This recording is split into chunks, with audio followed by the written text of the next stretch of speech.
Allez, de retour à Nancy, donc, à l'occasion de cette fois-ci les championnats du monde version masculine, championnat du monde de duathlon, donc courte distance. On a passé la première étape des 10 km à pied et les compétiteurs attaquent donc les 40 km à vélo avec Laurent, un petit groupe détaché, légèrement détaché, et derrière un peloton qui va s'organiser, ou va tout faire pour s'organiser et revenir si possible sur le petit groupe de tête.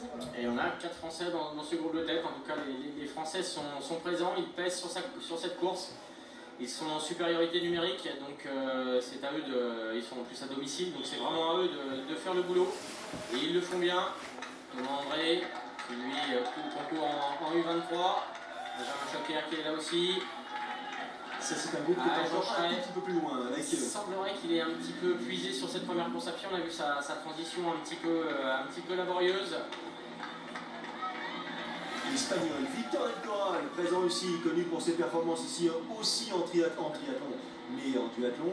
Il vient du duathlon, Victor Del Corral, il vient surtout du VTT. Bah, voici en gros plan justement l'Espagnol qui a terminé deuxième d'Embrun cette année, qui a remporté les longues distances de l'Alpe d'Huez, qui fait partie de ce club de Marville, et qui est donc le champion de France. Et cette équipe d'Espagne qui avait l'allure aussi, pas oublier Emilio Martin, qui est aussi là, et qui est dans le peloton de Roca Naimo.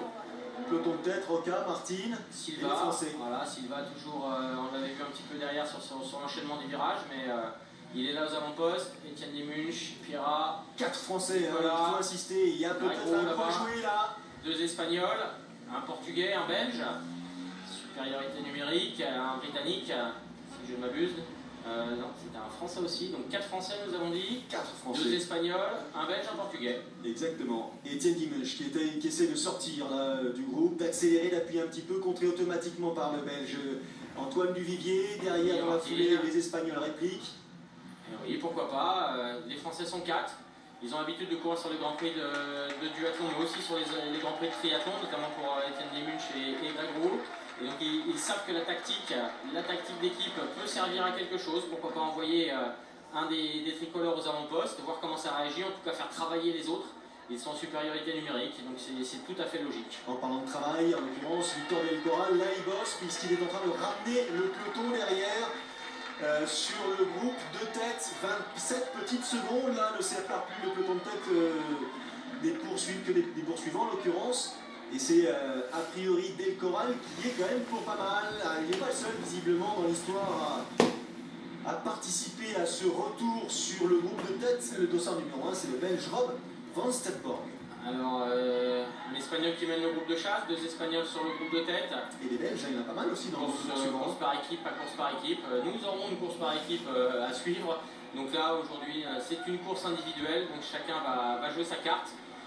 Excepté peut-être dans la configuration dans laquelle se trouvent les Français sur le groupe de course, de tête, pardon, on peut jouer une course par équipe de façon un petit peu plus construite. Pour le reste, quand on est en chasse, eh bien, il faut rouler, c'est une certitude. Grégo, allez, c'est lui. Il a bossé, il a beaucoup travaillé, derrière c'est en train de revenir. Et oui, c'est quasiment au contact là. 1, 2, 3 Belges, donc ils seront désormais 4. Dès lors que la jonction a été opérée. Ils seront 7. Ils seront 7. Toujours la supériorité numérique, et maintenant un groupe comme ça c'est beaucoup plus difficile pour s'organiser. C'est fait. Le peloton là. L'anglais Willy qui est là aussi, qui lui court aussi sur le Grand Prix, puisqu'il est licencié au Triton Meldois. Alors est-ce qu'on en profite pour respirer un petit peu, ou est-ce qu'au contraire... Toujours. Oui, quand un groupe rejoint l'autre, en général, ça temporise un tout petit peu, où il y a une attaque individuelle, mais c'est rare que derrière un petit groupe s'organise pour ressortir. Ouais, en tout cas là c'est pas une attaque individuelle, c'est le Belge qui a pris un peu d'avance pour être tranquille. Ils sont là les Français. Elle est toute bleu-blanc-rouge. Oui, Duchamp, Thomas André, ça bouscule, ça gratte. Yakovlev il est revenu lui aussi. Ce sont sans doute des efforts qui vont se payer là sur les 5 km à pied qu'il leur reste à parcourir. Le premier donc, le Belge, Rob van Steenborg. Il attaque Grégo derrière. Avec les Français, Duchamp, Nicolas, André.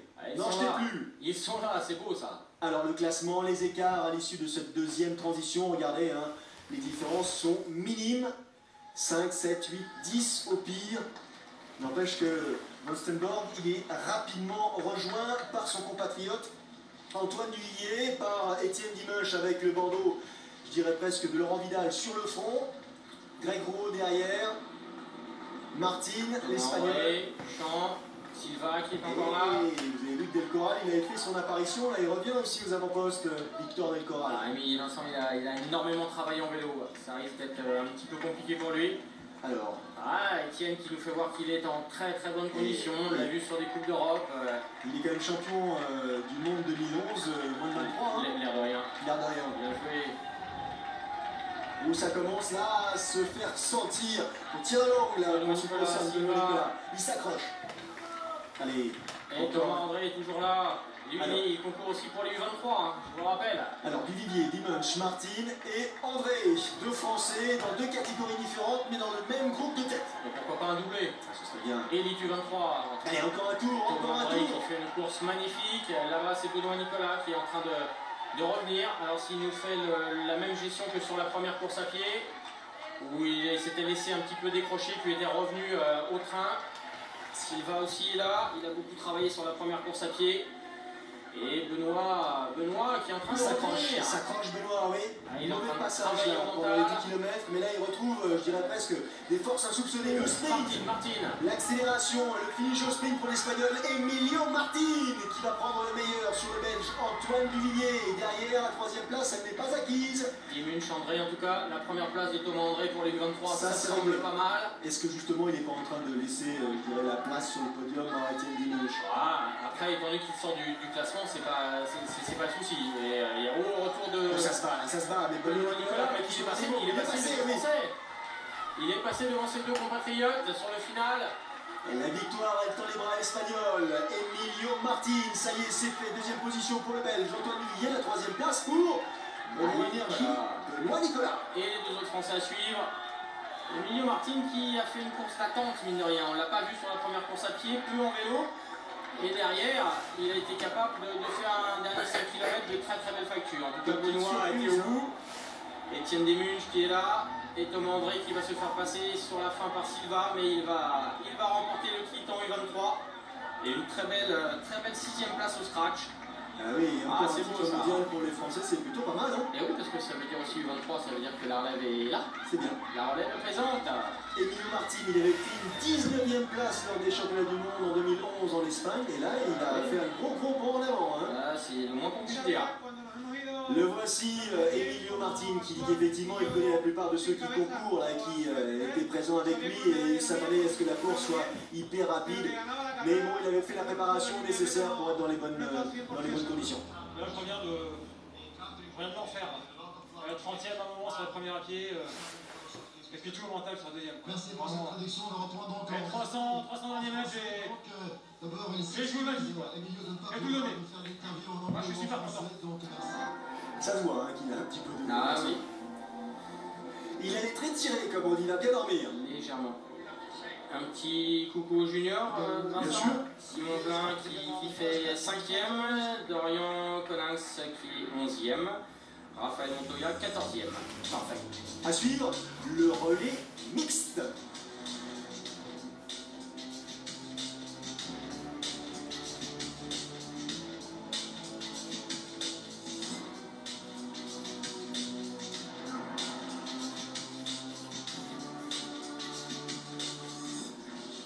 Le fait d'avoir un championnat du monde, ici, en France, à Nancy, est un élément qui, je crois, peut concourir à développer cette discipline.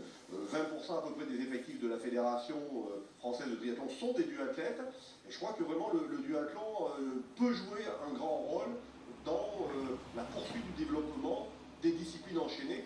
Oui, il y a vraiment un rôle que doit tenir le duathlon pour justement enrichir cette discipline. Complètement, il peut le faire puisqu'il peut aller chercher la population des coureurs à pied, des cyclistes, des triathlètes évidemment, et s'organiser en centre-ville, donc en contact du public.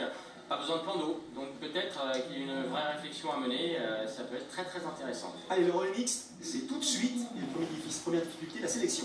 On a analysé les résultats d'hier et puis on a choisi les 2 meilleures filles et les 2 meilleurs garçons dans les 2 catégories, en prenant aussi en compte les petits soucis de dernière minute, c'est-à-dire par exemple Benoît Nicolas qui s'est fait mal hier sur la course, donc du coup on aurait souhaité le faire courir chez les élites, mais malheureusement, bon, voilà, ce ne sera pas le cas. On a un garçon qui est tout aussi talentueux, qui va quand même courir, qui est Thomas André, un U23, donc c'est aussi l'occasion voilà, de le faire participer un peu plus à la fête en participant à cette course par équipe. L'état de forme aujourd'hui est pas excellent, un peu fatigué de la course d'hier, donc on va voir. Mon but, ça va être simple, ça va être d'essayer de garder le contact avec la tête de course et si possible de creuser un petit écart. Thomas André, champion du monde la veille, qui concourt pour un éventuel deuxième titre de champion du monde par équipe cette fois-ci. Pas mal pour un jeune qui débute. Hein. Oui, et puis il fallait s'ajouter que l'équipe de France se passe de Bruno Nicolas. Il a énormément donné en allant chercher cette troisième place à l'énergie ou au mental. Donc ça laisse toujours des traces, mais voilà, c'est pas comme si on allait chercher le 60e du classement pour le remplacer. Hein. Etienne Demunch qui fait 4e et Thomas André qui gagne le titre et qui est 6e au scratch. Voilà, à quelques dizaines de mètres, c'est que cette équipe de France est vraiment très costaud. Alors le voilà, ce fameux championnat du monde. Oui, par équipe relais mixte, donc 12 équipes élites qui concourent et vous insistez sur les Italiens et notamment sur Mazzetti l'Italien parce qu'on les a pas vus lors des championnats du monde, c'est-à-dire la veille chez ces messieurs et chez ces dames, parce que les Italiens ils sont malins, ils se sont préparés depuis un an pour cette épreuve et uniquement cette épreuve. Ils veulent ça. Ils veulent ça. Ouais, il y avait quelques Italiens quand même sur les courses, mais c'est vrai que les classements ne sont pas au niveau où on pouvait les espérer, notamment quand on voit les performances qu'ils sont capables de faire sur le triathlon. Alors, on avait vécu ensemble les championnats du monde par équipe lors de l'étape de Stockholm, ça c'était du triathlon. Alors c'est le même principe, une femme, un homme, une femme, un homme. On tape dans la main pour donner le relais. On tape dans la main pour effectivement donner le relais.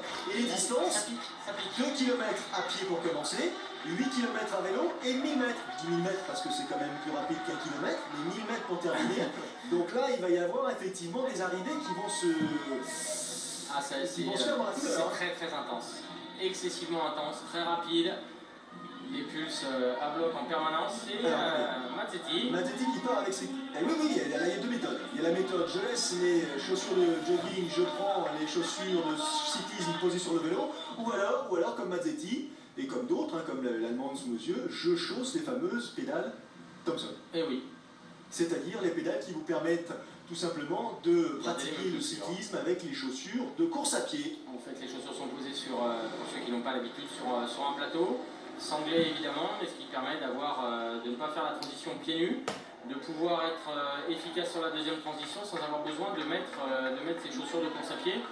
Maintenant, sur une distance aussi courte que 8 km, ça n'est pas forcément préjudiciable à partir du moment où le parcours, il n'y a pas trop de montée, qu'on n'a pas besoin de la rigidité totale de la chaussure vélo. Alors c'est vrai que ces pédales, elles sont quand même assez bien faites parce qu'elles ont une vraie semelle, je dirais une entière semelle rigide sur laquelle vous pouvez totalement appuyer, mais elles n'ont pas, malgré tout, elles n'offrent pas la texture, ou du moins la force que peut donner la chaussure de cyclisme, parce que le transfert d'énergie n'existe pas dans ce cas-là. On passe sur la transition, Mazzetti, regardez, ça ne l'a pas trop dérangé, et elle a déjà ses chaussures. C'est une évidence qu'elle va sortir en premier. Sur la gauche, Mazzetti, maintenant qui est aussi sur la gauche. Derrière, c'est Stein, la sud-africaine. On avait passé la russe, l'allemande, et puis la néerlandaise. Stéphanie Bouma, qu'on a vu tout à l'heure aussi. Sans relais, hein. Elle a un petit kilomètre. Et oui, Mazzetti, regardez la différence. Non, bien joué. C'est évident, c'est un paquet de secondes gagné sur la transition, on est sur 1000 mètres. Hein. Elle a pris 3 secondes dans l'espace de moins que ça. Voilà, 4-5 secondes et sur un 1000 mètres qui va sans doute se courir aux abords des 3-10, voire un petit peu moins, mais ça peut être une avance non négligeable. 1000 mètres, pour l'instant Mazzetti devant Scheffler, devant Levnes, devant Stein, la sud-africaine. Ils étaient là. Elle est reprise Mazzetti par Scheffler, l'Allemande qui va passer le relais à Patrick Lang. Derrière, c'est Massimo De Ponti qui va prendre le relais italien. Thomas André, sans doute, en 3e position. Oui, c'est confirmé. Allez Thomas, voilà. Thomas, il c'est est au parti. contact, pas de soucis. Excellent relais de Sandra. Alors derrière, 4e position, les Russes, c'est Maxime Kuzmin qui est parti. Et chez les Sud-Africains, c'est Travis Johnson. Relativement bien en revenant justement sur les 2 filles devant. Donc bon, maintenant on va voir le reste du travail, mais un petit sentiment d'insatisfaction, on va dire, parce que voilà, je passe le relais comme 3e, donc mais bon, on va voir. C'est une athlète de haut niveau, donc elle est rarement satisfaite de ses performances quand elle n'est pas complètement devant. Mais elle a fait un très beau relais. La preuve, Thomas est au contact de la tête de course. Et Thomas, en dépit de son jeune âge, là, il a un petit peu secoué ses coéquipiers du moment, l'Italien De Ponti et l'Allemand Lange, pour leur dire attendez, ce serait quand même bien qu'on capitalise, qu'on conserve notre avantage, voire qu'on puisse l'accroître un tout petit peu, parce qu'on en tirera tous profit. Donc soyons intelligents. Lange a couru la veille, il a fini 17ème, donc assez loin de Thomas. L'Italien est sans doute le plus frais. Maintenant, on a vu les 6 premières équipes. On a vu la 7ème équipe, c'était l'équipe de Grande-Bretagne à une 20. Peu de chances qu'ils nous fassent comme à Stockholm avec un retour canin. Mais vous savez, là, j'y pense là, je ne sais pas pourquoi. Et ce serait intéressant de voir les Fort-Bromley dans cette discipline aussi. Ils seraient effectivement sans doute à leur aise. Venir faire un petit tour sur le duathlon. Oui, parce que quand on regarde les temps réalisés là, par les différents relais... Après, il faut avoir la distance exacte. Mais c'est vrai que, en tout état de cause, voir les meilleurs triathlètes venir affronter les meilleurs duathlètes, ça pourrait être très intéressant. Allez, Kuzmin a posé le pied d'abord devant tout le monde. Donc le Russe est revenu. Ils sont 5. À la sortie de la première course à pied, il y avait 6 équipes. Là, ils sont plus que 5. Derrière, ça va être très loin. Donc les Français sont en bonne position pour aller chercher un podium. Transition importante. Et l'Allemand déjà parti. Lange devant l'Italien, De Ponti, le Sud-Africain. Allez Thomas. Le Russe et le Français pour l'instant. Là, il est en train de prendre son dessert. Il avait fait il avait à faire la plus longue distance pieds nus. Sur les pavés, ça peut être un petit peu difficile, mais avec son jeune âge et hyper motivé par le titre qu'il a conquis la veille. Il revient. Eh oui, sur 1000 mètres, la jeunesse prime. Petit coup d'accélérateur efficace de la part de Thomas André. Il est revenu au contact de Lange, de De Ponti, l'Italien. Il est passé devant. Il va donner le relais à Sabrina Marteau. Allez Sabrina. Elle va prendre le relais en excellente position. Le deuxième relais donc se termine, à suivre le troisième relais, en l'occurrence Sedam. Sabrina Marteau est la plus rapide grâce à Thomas André, plus rapide à prendre le départ. Regardez les écarts, une petite seconde avec l'Allemagne et l'Italie, 5 secondes l'Afrique du Sud et la Russie, c'est pas fait. Là voici Sabrina Marteau, devant l'Italienne, devant l'Allemande, devant l'Espagnole. Attention, cette Espagnole-là, elle court avec les U23 qui sont partis 30 secondes après et qui visiblement ont une bonne équipe parce qu'elle a réussi à combler les 30 secondes de retard qui comptaient au départ. Mais nous, ce qui m'intéresse, Daniela Schmidt, qu'on a l'habitude aussi de voir sur le triathlon pour l'équipe d'Italie. Et Sabrina qui fait le travail, excellent, ne sont plus que 4. Alors, il y a effectivement Marteau, il y a Schmidt l'italienne, il y a Schulz l'allemande, il y a Anastasia Gongulova. Il y a un garçon dans la course. Il y a un garçon dans la course. Que se passe-t-il? Que fait-il? Ça fait une journée qui tourne, il faut l'arrêter. Il franchit la ligne de la course d'hier, le pauvre. En tout cas, les Français qui font une très très belle, la Russe qui est en difficulté. Elles ne sont plus que 4. Espagne, Allemagne, France, Italie. Allez Sabrina, il faut s'accrocher. Rester au contact pour le départ du vélo. Vice-championne de France, Sabrina Marteau, cette année.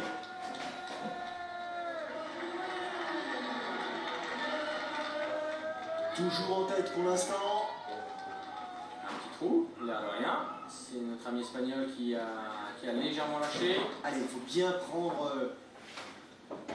une belle transition. Avec précision, on ne peut pas se tromper là dans les gestes à effectuer. Au contact, il y a Emily Thompson aussi. Emily Thompson, effectivement.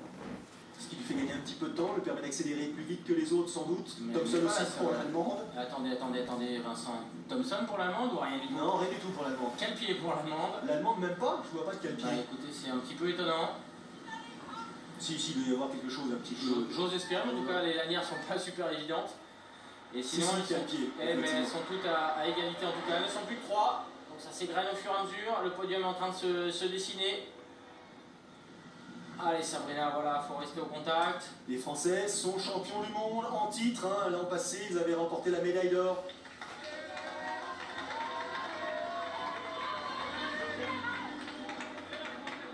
Les conseils avisés de Steph. J'ai pas entendu. C'est tendu. Chez les élites, la bonne nouvelle, c'est pour celui des Anglais. Donc voilà, maintenant il reste plus qu'à battre les Italiens et les Allemands. C'est pas une mince affaire, mais bon voilà. Et oui, il y a déjà une équipe d'éliminés. Donc on va procéder par élimination et poursuivre cette voie-là. Mon marteau toujours en tête pour l'instant. Solidement campé là devant l'Allemande Schulz et l'Italienne Schmidt. Allez, transition, nouvelle transition. Stéphanie peut être relâchée en tout cas la médaille. Alors, donc, quand on est dans cette situation-là, c'est le titre évidemment qu'il faut aller chercher. Nous avons Étienne en quatrième relayeur. Voilà, il a fait une course excellente. Allez, Sabrina, il faut rester au maximum au contact sur ce kilomètre. Allez, posez le vélo vite là pendant ce temps-là. C'est l'Allemand qui prend le meilleur départ. Lucas, elle est partie. Allez, voilà, c'est parti. L'Italienne en deuxième position, Sabrina en troisième position. Tout de suite, regardez l'écart. L'Allemande, elle a pris vraiment 20 mètres en l'espace de 100 mètres sur la transition. Deuxième voilà. L'Italienne. Sabrina, allez, qui s'accroche, ça se voit. Il faut tout donner sur ce kilomètre. Permettre à Étienne d'être au contact, au plus près des Italiens, des Allemands. Voilà, elle est en train de revenir sur l'Italienne, qui est en train de piocher. L'Allemande n'a pas pris plus d'écart qu'à la sortie de la transition. Et là, on se retrouve, comme on l'avait dit, sur les championnats du monde de triathlon par équipe, mixte. Nous sommes souvent dans des situations de mano à mano ou de... Voilà, c'est pas des gros pelotons, ça c'est une certitude. Donc après c'est le plus complet, le meilleur qui va prendre, voilà, Étienne est en excellente position. Allez, Paul Schuster, l'Allemand est parti devant Étienne Demunch et derrière c'est Daniel Hoffner. Voilà, donc là la situation de drafting n'a plus aucun intérêt. Étienne est très costaud. Regardez les écarts, 7 secondes de retard pour Étienne Demunch. J'ai été forte à la transition et je suis sortie troisième, j'ai réussi à reprendre l'italienne mais un peu assez vite pour attraper l'allemande, alors j'espère que ça va bien se passer pour Étienne. Allez, il faut tout mettre là, effectivement, pour l'instant c'est Schuster qui est en tête devant Étienne Demunch. Il a pris un départ comme on a l'habitude de le voir sur 100 mètres et en l'espace de peu de temps il est revenu sur l'Allemand. Attention, l'Italien lui non plus n'est pas très loin, il est en train de refaire son retard sur l'athlète allemand. Voilà, Étienne gère ton départ très rapide. Est-ce que c'est pas justement une prise de risque là, majeure que a enregistré Étienne Demunch pour revenir sur l'Allemand? Et l'Italien peut-être été un peu plus sage, la preuve, là il est en train de combler son retard. Et finalement, l'accélération d'Étienne Demunch n'est pas aussi, je dirais, franche que ça. Hein. Par rapport à l'Italien, mais il a posé l'Allemand quand même. Et il a confiance dans ses possibilités. Quatrième sur la course individuelle. L'Italien semble solide, mais on va être dans une situation où le vélo n'est pas en drafting, ou peu. Ça se resserre. Voilà, Étienne est en train de gérer là. Ouais, la situation. Reventiler, réharmoniser la ventilation. 2000 mètres, hein, deux fois 1000 mètres à effectuer avant d'attaquer le vélo. Oui, c'est une vingtaine d'hectomètres. C'est ça, donc ça veut dire qu'ils n'ont pas vraiment le temps de réfléchir. C'est poigné dans le coin d'un bout à l'autre. Voilà, ils sont ensemble, tous les trois. Allez, Demunch, la transition. Chaussures vélo. Qu'est-ce qu'il a pris? Non, chaussures vélo. Il n'a pas chaussures vélo. Si, il a les chaussures vélo. Thompson pour l'Allemand. Et aussi pour l'Italien. Étienne, il n'a pas chaussures vélo. Non. Si, il a les chaussures vélo. Si, il a les chaussures vélo. Il n'a pas les pédales Thompson, ça y va y arriver. Alors, donc l'Italien, il a pris le meilleur pour l'instant sur l'Allemand, qui revient, lui, en tête, là, après quelques dizaines de mètres. Deux compétiteurs avec des pédales dites Thompson et Étienne Demunch à l'extérieur, et maintenant en plein centre de votre écran, lui qui a choisi d'enfiler les chaussures de vélo. Sur 1000 mètres. Qu'est-ce qui va se produire dans la transition? Alors, ce qui serait intéressant, c'est que sur le dernier kilomètre, les derniers hectomètres, il puisse prendre une vingtaine, trentaine de mètres d'avance pour pouvoir avoir une transition qui ne le pénalise pas. Grand gabarit, en tout cas pour l'Allemand Paul Schuster. Deuxième position, gabarit lui aussi important et imposant pour l'Italien Daniel Hofer. On a l'habitude aussi de voir sur triathlon. Ils sont frais, hein, les Italiens, on disait tout à l'heure, ils n'ont pas couru, hein, ils se sont réservés pour cette étape-là par équipe et uniquement, c'est-à-dire que depuis un an, ils répètent, je dirais, peaufinent en l'occurrence leur relais pour être sûrs d'être dans les meilleures conditions le jour J. Hein. Et les Britanniques, ils sont venus en 4e position. Ils étaient assez loin. C'est Richard Horton, le dernier relayeur. C'est Cathy Wilson, vice-champion du monde la veille, vice-champion du monde la veille, qui avait pris le 3e relais. Et Mark Buckingham, qu'on a vu récemment sur le triathlon. Allez, la transition, la voici, la dernière transition avant les 1000 mètres à pied. On a vu Étienne Demunch poser justement devant ses concurrents. Regardez l'enquête qui a fait Porte a fait un retour énorme après le premier relais, ils avaient 1:20 de retard, Vincent. Et là il a 2 secondes. Il est quasiment en contact. Et regardez le premier qui part, c'est Hofer. Etienne Dimesh n'a pas encore posé le vélo. Deuxième position, a priori, c'est effectivement le clignotant là sur la gauche pour le Britannique. Allez, tiens. Aïe, aïe, aïe, aïe, aïe, aïe. Pas le choix, il va falloir partir très très vite. Il est au contact de l'Allemand, mais l'Italien a déjà pris pas mal d'avance. Nous sommes sur 1000 mètres. Ah, il va falloir qu'il nous fasse une Thomas André là sur les premiers hectomètres, revenir au contact des principaux rivaux. Ah là, il a pris l'avance, l'Italien, il a pris un léger avantage et là il est coincé Dimesh. Il a la main normande devant lui, il passe si là à la faveur de ce virage, mais est-ce que c'est pas trop tard? Ah, il l'a vu. Il met ses cours. Nous sommes bien d'accord. Et l'Italien donne pas le sentiment d'être super à son vite. aise. Hein. Ouais, il va grand gabarit, les virages, distance courte. Ah, il a quand même quelques mètres d'avance. Etienne n'est pas en train de revenir. Hein. C'est pas aussi incisif que ça. Et non, il pourra pas revenir. C'est dur. Et le titre mondial acquis pour les Italiens, donc, qui s'étaient encore une fois préparés pour ça. Mission accomplie, bien joué, mesdames et messieurs. Choix qui visiblement vous a souri. Alors avec les podiums et les titres français, je pense qu'on peut être satisfait quand même de ce week-end. Ouais, parce qu'il y a quand même plus de médailles. Deuxième place, vice-champion du monde, les Françaises et les Français sur ce relais. Troisième position pour les Allemands. Ah, ils sont déçus les Français. Hein. Ouais, en tout cas, les Italiens eux sont ravis. C'était un pari osé, mais en tout cas, Paris gagnant. Paris gagnant.